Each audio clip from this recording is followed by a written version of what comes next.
اور وہ حدیث یہ ہے کہ سیدنا عبداللہ بن عمر رضی اللہ تعالیٰ عنہ سے روایت ہے، وہ کہتے ہیں کہ ایک آدمی نبی کریم صلی اللہ علیہ وآلہ وسلم کے پاس آیا اور کہا کہ اے اللہ کے رسول، کون سے لوگ ہیں اللہ تعالیٰ کو زیادہ محبوب ہیں، اور کون سے اعمال اللہ تعالیٰ کو زیادہ پسند ہیں؟ رسول اللہ صلی اللہ علیہ وآلہ وسلم نے فرمایا، وہ لوگ اللہ تعالیٰ کو زیادہ محبوب ہیں جو دوسرے لوگوں کے لیے زیادہ فائدہ مند ہو، اور اللہ تعالیٰ کے ہاں سب سے زیادہ پسندیدہ اعمال یہ ہیں کہ مسلمان کا اپنے بھائی کو خوش کرنا، اس سے کوئی تکلیف دور کرنا، اس کا قرض چکانا اور اسے کھانا کھلانا۔ مجھے کسی بھائی کی ضرورت پوری کرنے کے لیے اس کے ساتھ چلنا اس مسجد نبی میں 1 مہینہ اعتکاف کرنے سے زیادہ محبوب ہے۔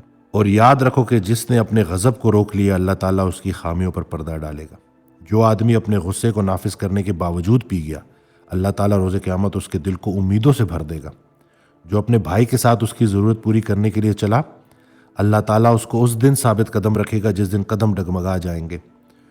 اور یہ جو بد اخلاقی ہے یہ اعمال کو یوں ضائع کرتی ہے، تباہ کرتی ہے، جیسے سرکہ شہد میں بگاڑ پیدا کرتا ہے۔ تو اللہ اکبر، عبادت اس مقام پہ نہیں پہنچاتی جہاں غریب کی خدمت پہنچاتی ہے۔ یہ حضرت واصف علی واصف رحمۃ اللہ کا بڑا پیارا جملہ ہے۔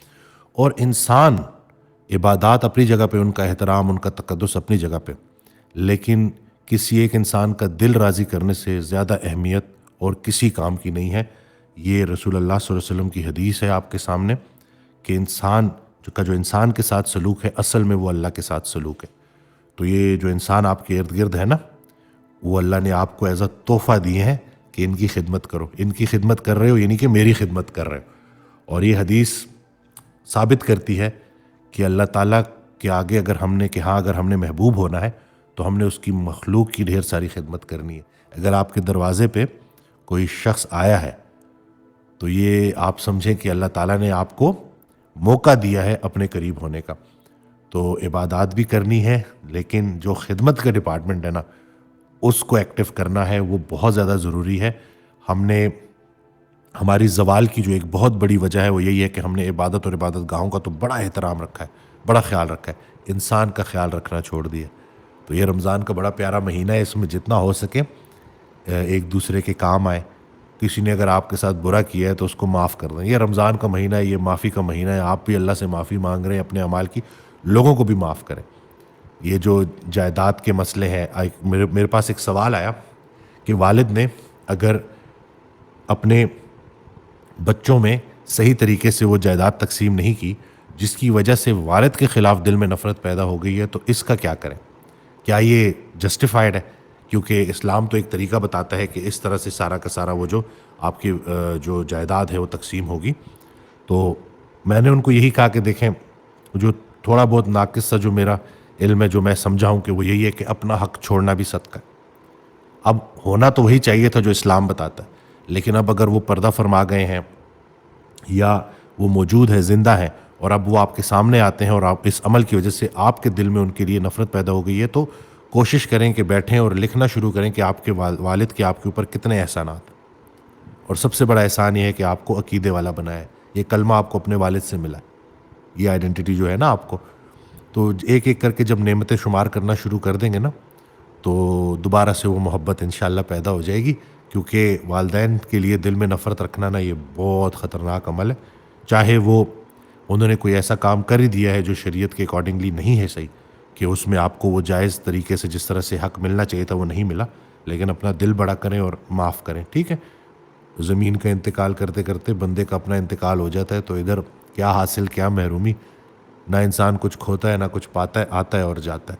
تو یہ اپنے آپس کے معاملات کو اچھا کریں، ایک دوسرے کو معاف کریں، بد اخلاقی کا جواب اچھے اخلاق سے دیں، یہی تو اسلام سکھاتا ہے۔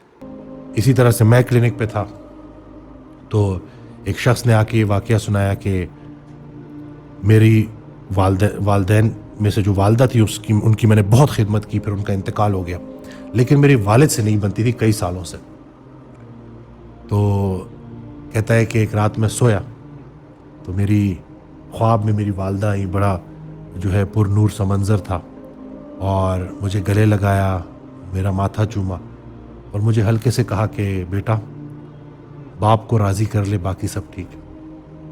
کہتا ہے کہ میری آنکھ کھلی اور میں گیا اور میں اپنے والد کے پیروں میں پڑ گیا، اور میں نے اس وقت تک نہیں اٹھا جب تک انہوں نے مجھے معاف نہیں کیا، اور کہتے ہیں کہ ہمارے معاملات بڑے اچھے ہو گئے۔ تو یہ والدین ہے، یہ اللہ کی سب سے بڑی، میں کہتا ہوں نا کہ سب سے بڑی نعمت ہے. اور یہ بات سمجھنا بہت ضروری ہے کہ اگر ہم اپنے والدین کی فرما برداری نہیں کرتے نا، تو جو ہماری والدین کے ساتھ جو نافرمانی ہے اس کا بدلہ ہمیں ہماری اولاد دے گی. اور یہ بڑی پکی بات ہے اور بڑی راز کی بات ہے. اور اولاد میں پوتے بھی آتے ہیں. ہم کسی اور دور کی دعاؤں کی تاثیر ہیں، اسی طرح سے ہماری دعائیں کسی اور دور کو جو ہے وہ تاثیر دیں گی.